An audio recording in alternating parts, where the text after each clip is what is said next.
Hello everyone, we are from Group 2 and we consist of me, Permata Dinda Dimas Putra Adzie, Fina Silvia and Fatimah Azzahra. Our lecturer is Dr. Nova Mardiana SAMM. We are from Management and our subject is Leadership. We are going to discuss Chapter 10, which is Groups, Teams, and their Leadership. Summary of topics. Our main points covered: first, individual versus groups, the nature of groups, teams, outputs, process, inputs, and also virtual teams. Introduction. The concept of group is sometimes omitted entirely from books about leadership, and the group perspective looks at how different groups' characteristics can affect relationship both with the leader and among the followers. With teams and teamwork being current buzzword, it is worth clarifying the difference between groups and teams, although this difference is mostly one of degree. The larger distinction, as just noted, is between the characteristic of groups and the characteristic of individuals. Individuals versus groups versus teams. First, team members usually have a stronger sense of identification among themselves than groups members do. Second, teams have common goals or tasks. This may range from developing new project to winning athletic league championship. Third, task interdependence typically is greater with teams than with groups. Fourth, team members often have more differentiated and specialized roles than do group members. Finally, it is important to individuals in mind that the distinction we have been highlighted probably reflect only matters of degree. The nature of groups. There are 5. The nature of group. First, group size, developmental stages of groups, groups roles, groups norms, and group cohesion. The nature of groups. A group can be thought as of 2 or more persons who are interacting with one another in such a manner that each person influences and is influenced by each other person. 3 aspects of this definition are particularly important to the study of leadership. First, this definition incorporates the concept of reciprocal influence between leaders and followers, an idea considerably different from the one-way influence implicit in the dictionary definition of followers. Second, group members interact and influence each other. Group size. The size of any group has implication for both leaders and followers. First, leader emergence is partly a function of group size, and the greater number of people in a large versus a small group will affect the probability that an individual is likely to emerge as leader. Second, as groups become bigger, cliches are more likely to develop. Leaders need to identify and deal with cliches within groups. Many intergroups conflicts are the result of cliches having different values, goals, and expectations. Third, group size also can affect a leader's behavior style. Developmental stages of group. First stage is forming. Second stage is storming, and the last stage or final stage is group reach the performing stage when the group's members play functional. And there are also group roles. Group roles are the sets of expected behaviors associated with particular jobs or positions. Task-oriented behavior may be adequate for accomplishing short-term objectives. And the last one is group norms. Norms don't govern all behaviors, just those a group feels are important. Norms are more likely to be seen as important and are more apt to be enforced if they first facilitate group survival, simplify or make more predictable. Third, help the group avoid embracing interpersonal problems. And fourth, express the central values of the group and clarify what is distinctive about the group's identity.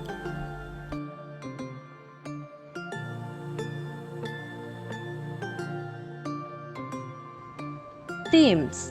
Effective teams had a clear mission and high performance standard, often took stock of their equipment and facilities, secure resources and equipment, and high communication levels. Verse, task. Does the team know what the task is? Is the task reasonably unambiguous and inconsistent with the mission of the team? Second, boundaries. Is the collective membership of the team appropriate for the task to be performed? Are there too few or too many members? Third, norms. Does the team share an appropriate set of norms for working as a team? Norms can be acquired by the team in three ways. First, they can be imported from the organization existing outside the team. Second, they can be instituted or reinforced by the leader or leaders of the team. Or the third, they can be developed by the team itself as the situation demands. The last one is authority. Has the leader established a climate where her authority can be used in a flexible rather than a rigid manner? Has she, at one end of the authority continuum, established sufficient competence to allow the group to comply when the condition demands, such as in emergencies? Jeanette's team leadership model. Because we have emphasized that leadership is a group or team function and have suggested that one measure of leadership effectiveness may be whether the team achieves its objective, it is reasonable to examine a model specifically designed to help teams perform more effectively. The team leadership model. Another way to think of this model is a mechanism to first identify what a team needs to be effective and then to point the leader either toward the roadblocks that are hindering the team towards a way to make the team even more effective than it already is. Therefore, the TLM will be presented from here on as a four-sided pyramid. We will examine each of these major system theory stages as they apply to the TLM. However, we will proceed through the model in reverse order, looking at outputs first, then the process stage, and then inputs. Outputs. What do we mean by outputs? Quite simply, outputs are the result of the team's work. Heckman argued that a group is effective if first, the team's productive outputs, such as goods, services, and decisions, meet the standard of quantity, quality, and timelines of the people who use it. Second, the group process that occurs while the group is performing its tasks enhance the ability of the member to work as member of a team in the future. And third, the group experience enhance the growth and personal well-being of the individuals who compose the team. Although leaders should be concerned with the team outputs, leaders also might want to pay attention to the team's process, or how the team goes about its work. There are four process measures of effectiveness in process assessment.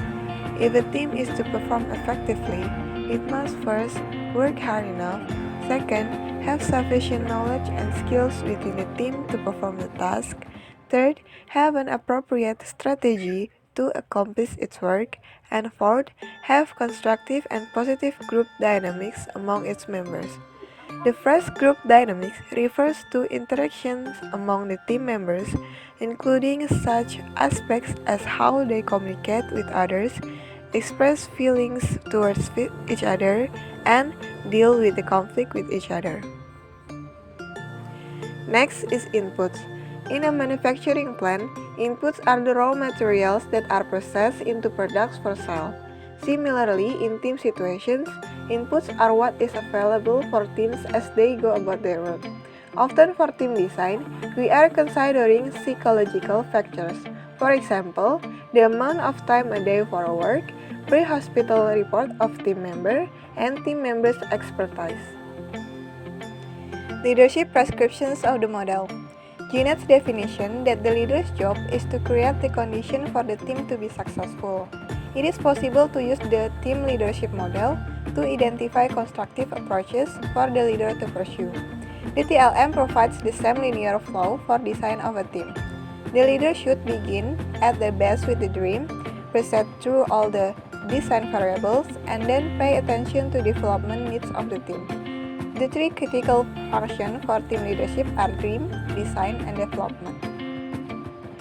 The first function for team leadership is dream. If the team has a challenging and demanding goal, teamwork may be necessary to accomplish the task. In highly effective work teams, the leader ensures that the team has a clear vision of where they are going. Next section is design. Managers have long been trained to detect deviations and correct them. But what if the deviations are not detectable until the output stage? At their best, managers often detect deviations at the process stage and attempt to fix them right where they are seen. Far too often, little time or attention is focused at organizational, theme, and individual input levels. Senior level leaders may resist changing at the organizational systems for a number of reasons, including having a vested interest in maintaining the status quo. Whatever it is, it has at least let them rise to their current positions. And while individual team leaders may have little control over the organizational context and systems, they can always make an impact in their own team design at both the individual and team levels. Next is development. If the leaders finds that a team has a clear sense of directions and visions, and the input variables at the individual, organizational, and team levels are contributing positively to team effectiveness. That is, the design portions of the leader's job has been taken care of. Then she can turn her attentions to the development level. The development is the ongoing work done with the team at the process level to continue to find ways to improve an already well-designed team. If we look at team leadership model, we can find an organizational level. At the organizational level, the model suggests that we should examine the reward system that may be impacting the team. If the individuals have no incentive provided by the organizations for putting forth effort, they might not be inclined to work hard. Similarly, the reward system may be structured to reward on the individual performance.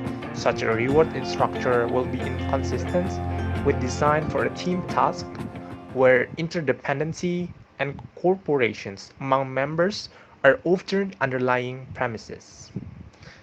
Both the individual and organizational level variables contribute to the team's ability to perform the task, but there can also be problems at a team design level. If you take a look at this table, a poorly designed task is a hypothesis to be unmotivating. If a job is meaningless, lacks of sufficient autonomy, or provides knowledge of result, we would not expect to see followers putting forth much effort. The concluding thoughts about Janet's team leadership model. Not all components of this TLM have been discussed here because of its complexity. For example, we have not discussed material resources. Even if a team is well designed, have a superior organizational system supporting its team work and have access to superior quality ongoing development without adequate physical resources, it is not likely to do well on the output level. Also, if you take a look with this table, the TLM is provide information to various levels of organizations. Usually, information is available to the organization as a whole, either formally or informally, about which teams are doing well and which are struggling. It has been shown that leaders can influence team effectiveness by three things. First, ensuring that the team has a clear sense of purpose and performance expectations. Second, designing or redesigning input stages, variables at the individual, organizational, and team design level. And last but not least, improving team performance through ongoing coaching at the various stages, but particularly while the team is actually performing its task.